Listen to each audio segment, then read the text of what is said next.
Uma boa tática para você estudar instalações elétricas é o que eu chamo de assunto quente. Assunto quente é o assunto acerca do serviço que você está executando no momento. Você está fazendo uma tubulação elétrica de uma obra? Vai estudar sobre linhas elétricas, quais são os tipos de eletrodutos, perfilados, eletrocalhas, leito para cabo, canaletas, espaços de construção que você pode utilizar na instalação elétrica, o que é que as normas recomendam sobre cada tipo de linha dessa, né? E quais são os tipos de cabo que você pode aplicar em cada linha dessa. Se você está fazendo uma fiação, vá ler sobre cabos elétricos, tipos de cabos que existem, quais são as aplicações, o que é permitido, o que não é, o que é que as normas recomendam. A mesma coisa se diz para as linhas elétricas, né?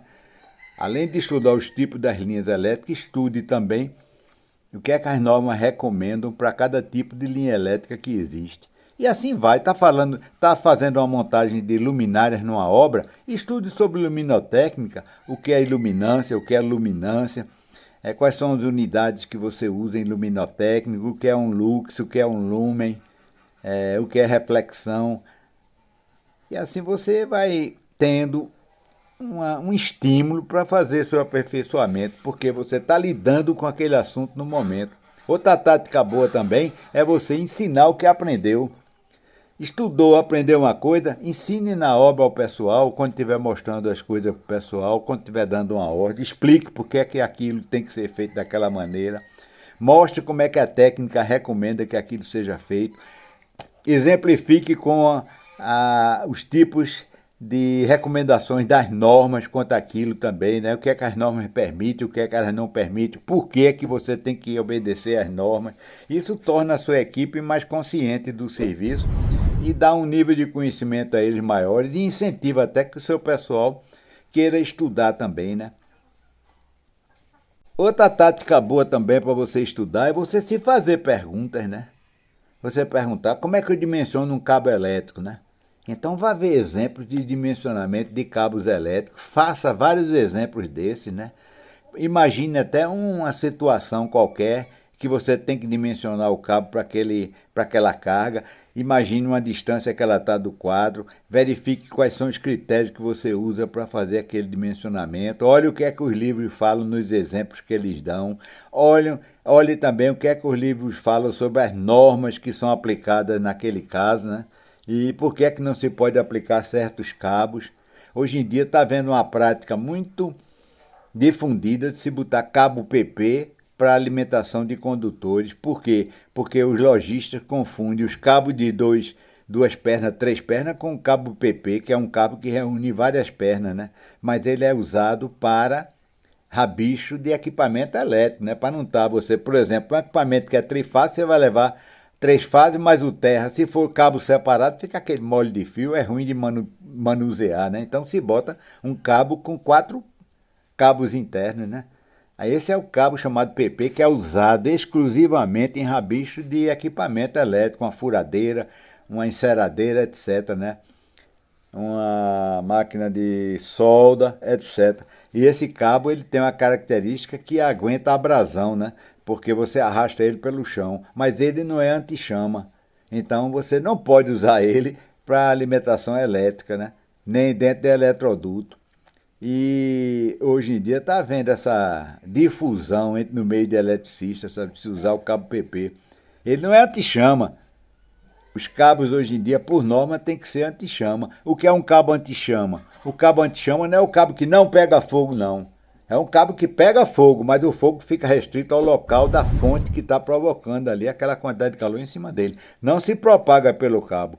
O cabo que não é anti-chama, você pega fogo, toca fogo nele aqui, aquele fogo sai por ele, chega lá no lugar onde tem um material inflamável, provocou um incêndio, né?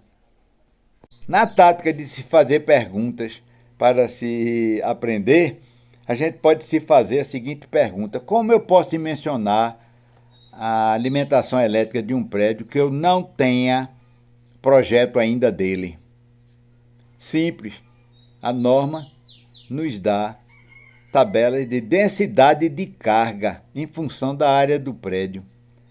Então, para tomada de uso geral, iluminação e tomada, né, de uso geral, você tem tabelas que dão o watt por metro quadrado.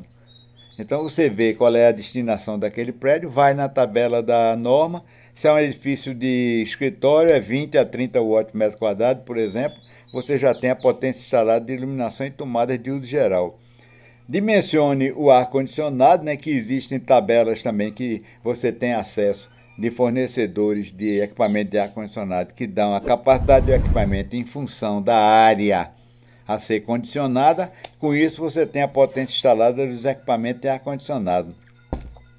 Você olha uma previsão de bomba para o prédio, faz uma previsão de bombas para o prédio, elevadores para o prédio, faz outra previsão, que existe também tabelas que lhe dão esses valores.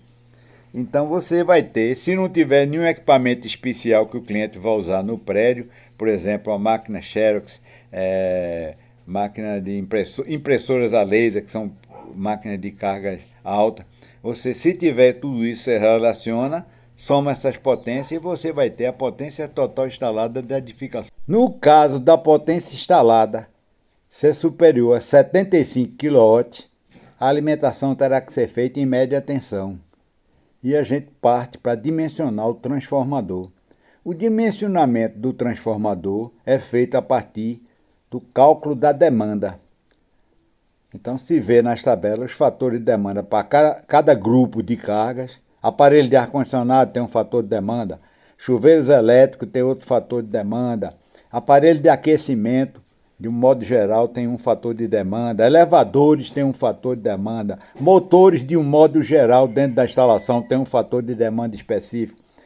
Feito esses cálculos dos fatores de demanda de cada grupo de carga, inclusive os fatores de demanda para máquinas impressoras a laser e para tomada de uso geral, se soma todas essas demandas desses diversos grupos de carga e se tem a demanda geral da instalação. Pode ocorrer o fato de uma potência instalada ser 130 kW e a potência demandada ser 45 kW. E isso aí vai pegar um transformador de 75 kVA, né? Mais ou menos. Porque a demanda, ela significa o percentual máximo da instalação que é utilizado simultaneamente, né? E a potência instalada é a soma total de todas as cargas da instalação. Se você quiser usar um transformador plenamente ocupado, né? Se você quiser deixar uma folga, bota um transformador maior, né? Deixa 20% de folga. A demanda é a potência instantânea máxima que uma instalação consome. Porque nem todos os equipamentos da instalação estão funcionando simultaneamente, né? Você, numa sala, você pode ter 10 tomadas, mas é a coisa mais difícil do mundo, todas as 10 tomadas estarem sendo utilizadas num determinado instante, né? Uma casa, por exemplo, né? Você tem 5 quartos, sala, banheiro, cozinha, etc. Nem tudo está aceso ao mesmo tempo, nem todas as tomadas dos ambientes estão funcionando ao mesmo tempo.